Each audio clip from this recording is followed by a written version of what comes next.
अस्सलाम वालेकुम एवरीवन, कैसे हैं आप सब लोग। मैं उम्मीद करता हूं कि आप सभी खैर वाफियत से होंगे।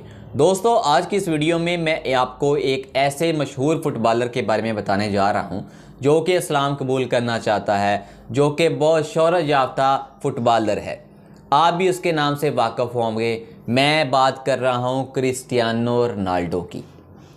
ये एक ऐसा फुटबॉलर है जिसकी शोहरत का तोती बोलता है। पूरी दुनिया में हर कोई जैसे मैसी को पसंद करता है, इसी तरह क्रिस्टियानो रोनाल्डो को पूरी दुनिया के लोग पसंद करते हैं। खुसूसन मुसलमान भी क्रिस्टियानो रोनाल्डो को पसंद करते हैं।